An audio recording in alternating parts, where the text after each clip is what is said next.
जिला सरगोदा का पंजाब के जरखेज तरीन खित्तों में शुमार होता है। जिला का 12,76,887 एकड़ रकबा काबिले काश्त है। 72,364 एकड़ रकबा काबिले काश्त फजला है। 1,10,491 एकड़ रकबा जंगलात पर मुहित है, जबकि 1,06,136 एकड़ रकबा नाकाबिले काश्त है।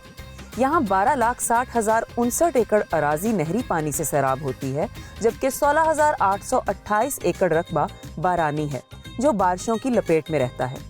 यहाँ शीशम, किक्कर और सिमल के दरख्तों की बहुतात है।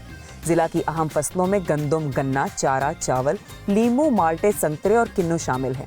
ये जिला सिट्रस के हवाले से निहायत अहमियत का हामिल है और किन्नुओं की पैदावार में ये खित्ता यदे तूला रखता है।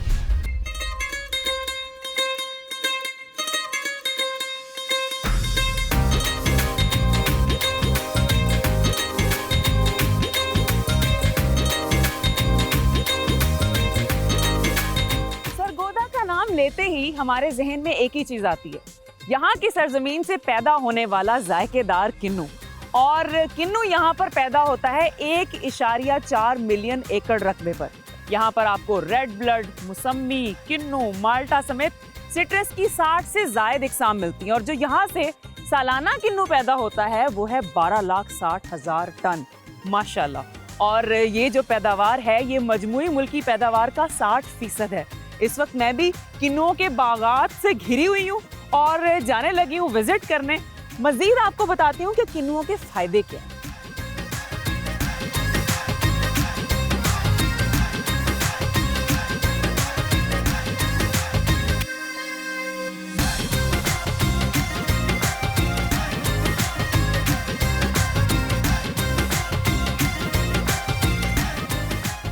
मैं तो एंजॉय कर रही हूँ किन्नू के बागात की सैर को और अपने लिए कोई तरोताज़ा सा, वैसे तो ये सारे किन्नू ही बड़े तरोताज़ा है, लेकिन मैं ना खूबसूरत सा किन्नू ढूंढ रही हूँ।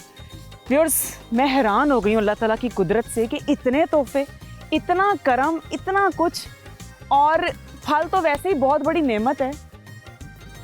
ये मुझे लगता है कि खट्टा हो जाएगा, कोई डिफरेंट सा होना चाहिए ये, क्योंकि ना जितना मैंने बोलना है ना, मुझे एनर्जी चाहिए और फलों से बेहतर एनर्जी किसी चीज़ में नहीं हो सकती।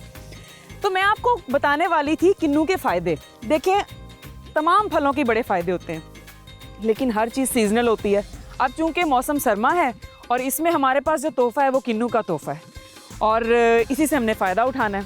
अब अगर बात करें किन्नू में, सबसे ज़्यादा हमारे जहन में सबसे पहले एक चीज़ आती है विटामिन सी, जो हर चीज़ के लिए बेहतरीन है। और ये किन्नू विटामिन सी की दौलत से माला माल है।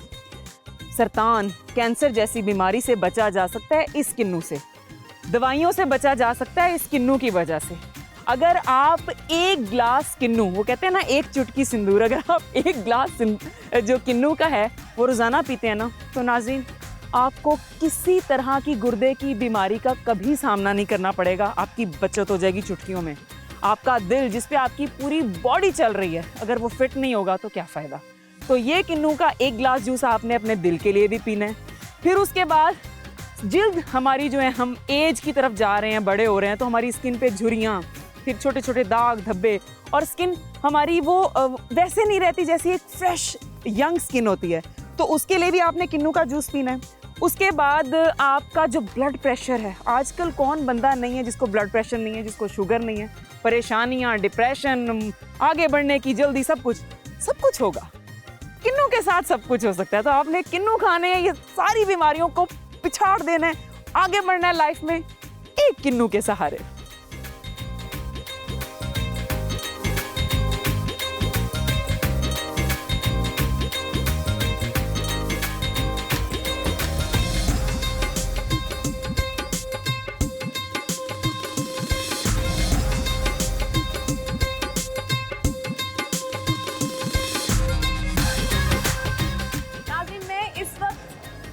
किन्नू प्रोसेसिंग यूनिट पर मौजूद हूँ और यहाँ पर आप मेरे इर्द गिर्द देख सकते हैं कि कैसे माल्टे का बनाव सिंगार किया जा रहा है। इस सारे प्रोसेस में होता कुछ यूँ है कि पहले बाग से किन्नुओं को तोड़ लिया जाता है, फिर इस यूनिट पर लाया जाता है और उसके बाद यहाँ पर अनलोडिंग होती है किन्नुओं की। देन उनको वॉश किया जाता है, सफाई की जाती है। उसके बाद होती है उसकी पॉलिश और पॉलिश के बाद उसको कुछ देर सुखाया जाता है। देन उसको साइज की बुनियाद पे डिवाइड किया जाता है। छोटे साइज के किन्नू अलग से पैक होते हैं, बड़े अलग से, क्वालिटी वाइज पैक किया जाता है। और इस तरह से ये किन्नू हम तक पहुंचता है, आप तक पहुंचता है, मुल्क में हर जगह पहुंचता है और मुल्क से बाहर भी जाता है। तो ये है हमारा पाकिस्तान सरगोदा का किन्नू जो पूरी दुनिया में छाया हुआ है। देखिए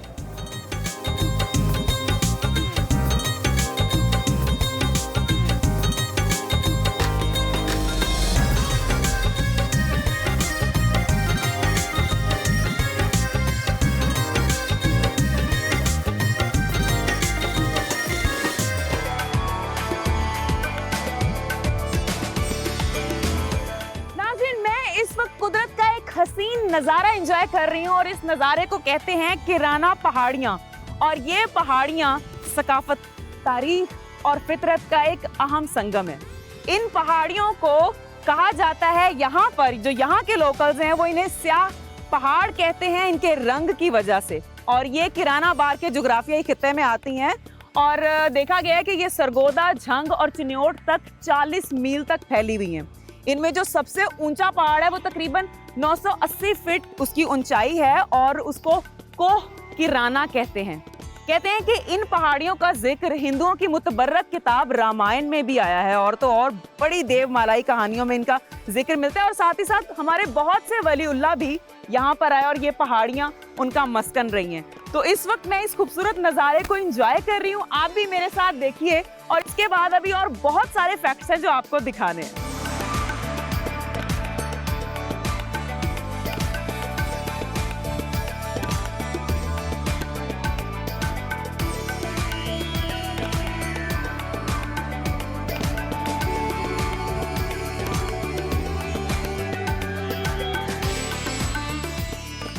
इन्हीं पत्थरों पे चलकर अगर आ सको तो आओ, मेरे घर के रास्ते में कोई कहकशां नहीं है।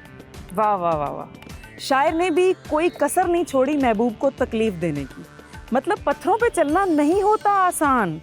खैर ये तो बात जाए साइड पे। यहाँ आने का मकसद और पत्थरों पे शेर सुनाने का मकसद ये था कि पत्थरों को लेके एक ही शेर मुझे आता था, वो मैंने पढ़ दिया। व्यूअर्स, जैसा कि आप जानते हैं कि मैं किराना हिल्स की सैर कर रही हूँ और व्यू बहुत खूबसूरत है, बहुत मज़ेदार है। और ये पत्थरों के बारे में आपको एक फैक्ट बताती चलूँ कि यहाँ पर एशिया की सबसे बड़ी पत्थर मार्केट कायम है। बहुत खूबसूरत बात हमारे मुल्क की सन्नत के लिए, काम के लिए, बिजनेस के लिए। लेकिन इसके साथ ही अगर देखा जाए इसका एक दर्दनाक पहलू भी है। वो ये कि ये जो पत्थर हैं ये इन्हीं पहाड़ों से तोड़ के, तराश के निकाले गए हैं। अगर देखा जाए तो ये पहाड़ हमारे इस खूबसूरत सरजमीन की खूबसूरती को 4 चांद लगाते हैं। लेकिन जिस तरीके से यहाँ पर तकरीबन 400 से ज़ायद यूनिट्स हैं स्टोन क्रशिंग के जो काम कर रहे हैं, तो सोचें 400 यूनिट्स अगर काम कर रहे हैं, इन पहाड़ों को तोड़ने का जिम्मा ले चुके हैं वो, तो ये तो आहिस्ता आहिस्ता ख़त्म हो जाएंगे। ये खूबसूरती जो मैंने अभी आपको दिखाई और हमारी आने वाली नस्लों के लिए तो ये बाकी बचेगा नहीं। और ये सारा कुछ एक किस्सा पारीना वाली बात हो जाएगी। तो अब क्या किया जा सकता है, दोनों काम चलेंगे, दुनिया है, सब कुछ चल रहा है। तो इन्फॉर्मेशन के साथ साथ आपको एक मैंने सैड पहलू भी बता दिया।